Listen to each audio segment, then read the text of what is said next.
The exhibition Charles Keeping, Londoner and Illustrator opened at the Heath Museum on the 1st of March 2020 and was extended until December 2020 due to the coronavirus pandemic. If you missed this exhibition, here you can watch Vicky Keeping talking about her father's life, and Sean Keeping, Charles Keeping's son and Vicky's brother, describing some of his father's work in more detail. Welcome to the Keeping Gallery, which was created by Renata Keeping to show her lifetime's work and the work of her husband, Charles Keeping. Charles Keeping was a prolific book illustrator. He illustrated up to 300 books, 20 of which were written and illustrated by him and were for young children. Renata was also an artist, and she worked in paint, in textiles and in print. Sadly, Charles passed away when he was 63, and it had been a very, very happy marriage. And Renata said if they couldn't be together, then their work should be together. So today I just want to tell you a little bit about Charles, because I think his work is so greatly influenced by his experiences in his childhood. Charles was born in Vauxhall Walk in South London in 1924, which is near to the infamous Lambeth Walk Market, with all its activity and characters, which Charles drew so much from. He lived in a small Victorian house, which was rented, with his grandparents, his maternal grandparents, his parents, his sister, and a few aunts and uncles who were still at home. This house had a very small backyard which was all paved except for a little bit of earth where one of his uncles had grown some flowers. And at the back of the garden was a wooden fence which backed onto a stables. Now, in those days, you didn't get the big lorries that you get today delivering goods. It was all delivered by horse and cart. And so these horses had to be stabled somewhere in London. And Charles would spend ages looking through the little knothole in the fence and watching these great majestic animals being fed and being looked after. He wrote about the smells, the sounds and the sights of these horses. And he says that when he was very little, sometimes he was put on the back of one of these horses and he could feel their strength, but also their warmth and the warmth of the fur.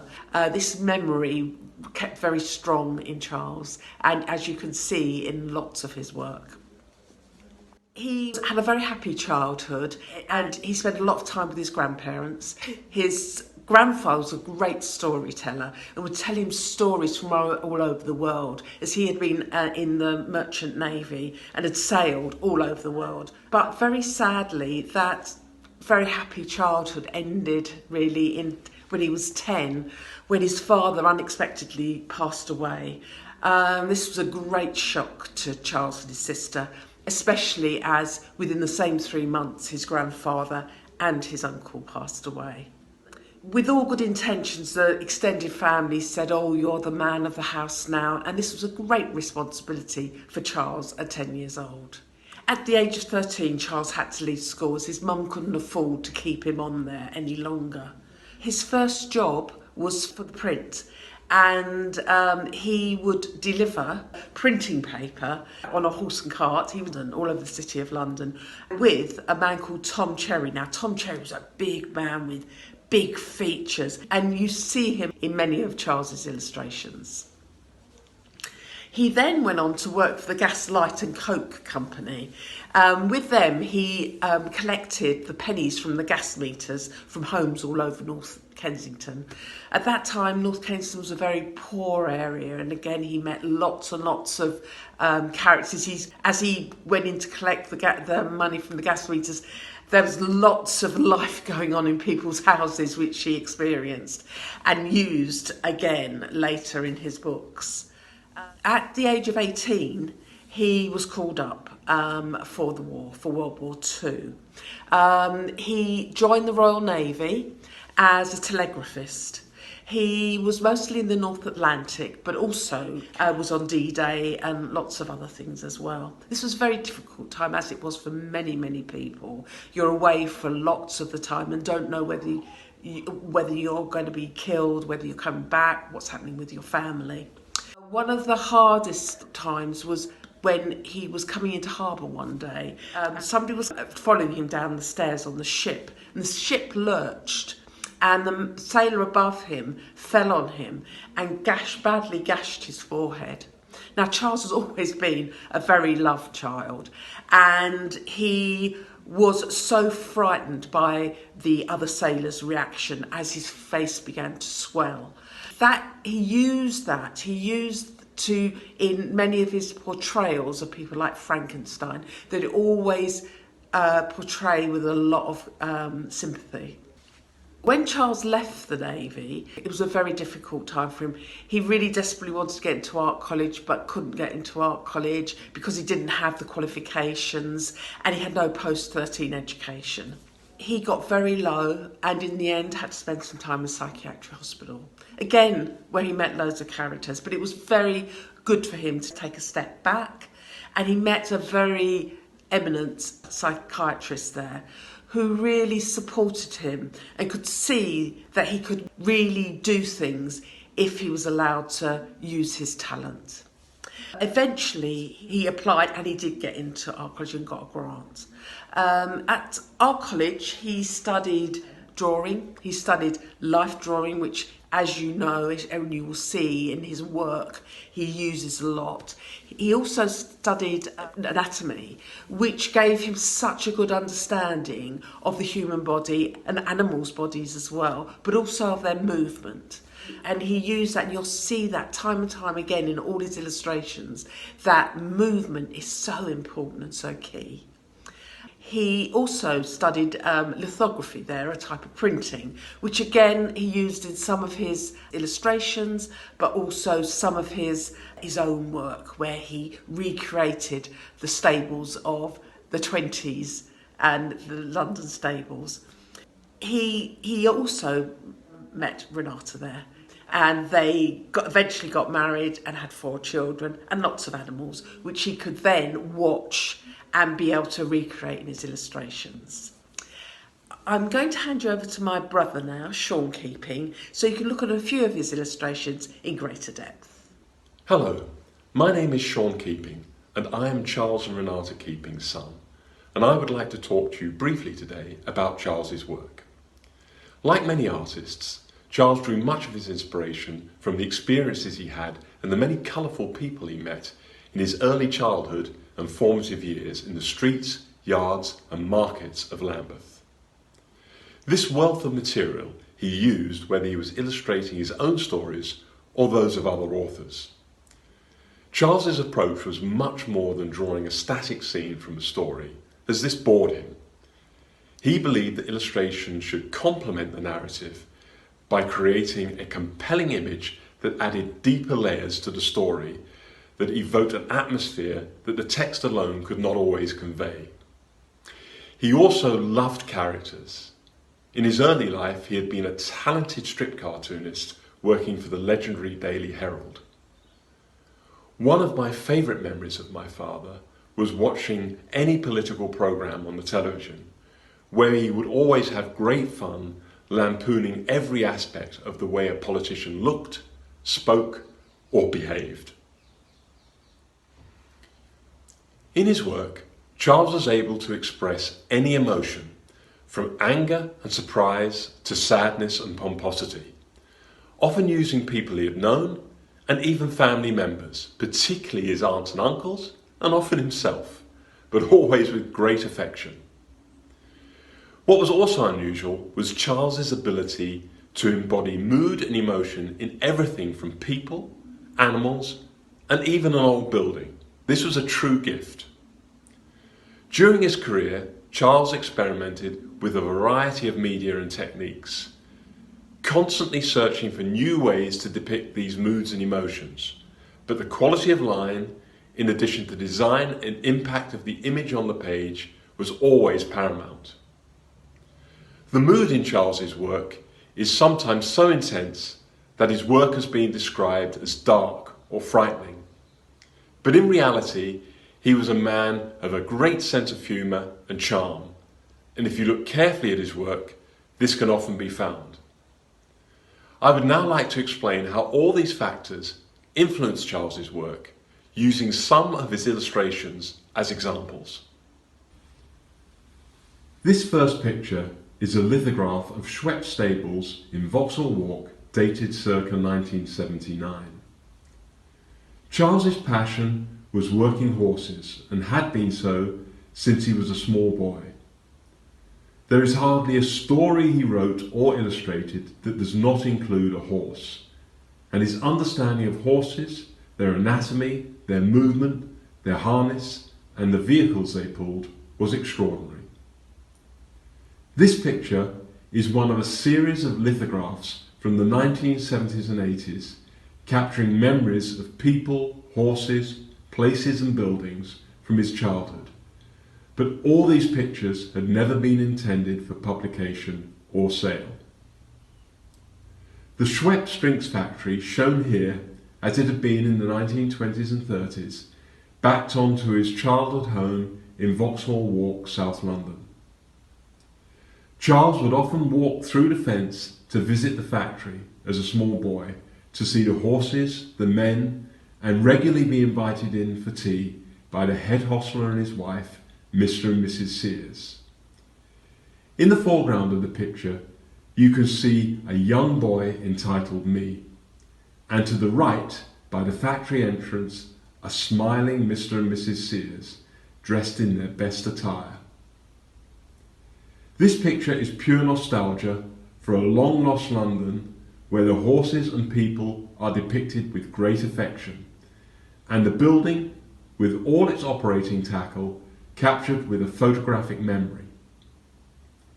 Earlier in his career, Charles had used lots of bold colour in his lithography, but this series of more than 30 lithographs are all monochrome and were intended to document his very personal memories. It is important at this stage to talk about lithography. Charles described himself not only as an illustrator, but also as a printmaker, and was a master of this technique. All his lithographs, including this series, were drawn in reverse on stones or zinc plates, usually between A2 and A1 in size. He then used his old cast iron Victorian lithography press that he had bought in the 1950s and took pride of place in his studio to produce meticulous prints, always working with great precision and cleanliness and never getting a spot of ink on his hands. His printing press, though, has not been lost to posterity and is still part of the Keeping gallery. The next illustration I would like to talk about is from one of Charles's early children's books called Black Dolly. Black Dolly was a book about a working horse, a subject that Charles knew very well.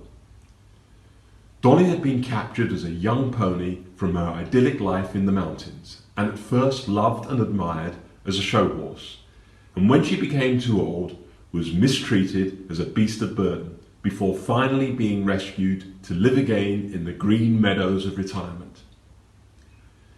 The story is unusual, as it is the horse that is telling her own story. In this picture, we can see Charles's affection for Dolly and his anger at her mistreatment. The picture really captures the dynamic strain that Dolly is under. Pulling the heavy load, the hill is steep, the cart is heavily overloaded, and Dolly's body is clearly close to collapse. This book was published in 1966, and Charles's use of pen and ink with an ink wash with bold colours is quite typical of some of Charles's work from this time, being very impressionistic, in contrast to some of his later work, which became more minimalistic, detailed and precise. These books were very popular with children, who could immediately identify with the plight of the horse. Charles was also very clear in his intent. He did not want to write easy, sugar-coated stories and draw pretty pictures for children. He wanted stories that would make the child think and even unsettle them at times. He believed children were emotionally strong enough to take this as part of their development process. It is also important to add that in 1960, Charles and his family moved to a large house with a large garden, and he was able to fulfill his dream of owning an old London working horse, which he would drive in a handsomely decorated cart to the pub every Sunday. Of course, the horse was black and her name was Dolly, and she lived with the family for 10 years before finally retiring to an old horses home, living a long and happy life before her sad demise in the mid-70s at the age of more than 40 years. Now, the next illustration I would like to talk about is the Death of Beowulf, from the translation by Kevin Crossley Holland in 1982. Charles was always fascinated by myths and legends.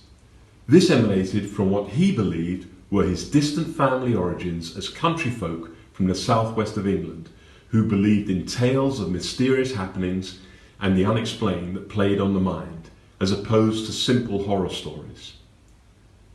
Consequently, he illustrated many books throughout his career by authors such as Rosemary Sutcliffe, Edward Blishen and Leon Garfield, who sought out Charles to illustrate their books. When Charles was asked to illustrate Kevin Crossley Holland's retelling of the Norse myth Beowulf, this was a perfect commission for him. In this picture, depicting the death of Beowulf, we see Charles's later style of a powerful design on the page, complemented by stark, monochromatic pen and ink, using a diffusing tool which he blew ink through to get the subtle shades of grey. The design of the drawing is extremely important. A vast, bleak, black horizontal landscape, punctuated by the vertical figures of the dying Beowulf being cradled by Wiglaf. This simple image is set against a brooding grey sky and a black sun. In this picture, Charles perfectly captures the dark mood of this epic tale and the solemnity of Beowulf's brutal death in the teeth of the dragon. And Charles expresses a timeless moment of fraternal loyalty and affection between Wiglaf and his dead king.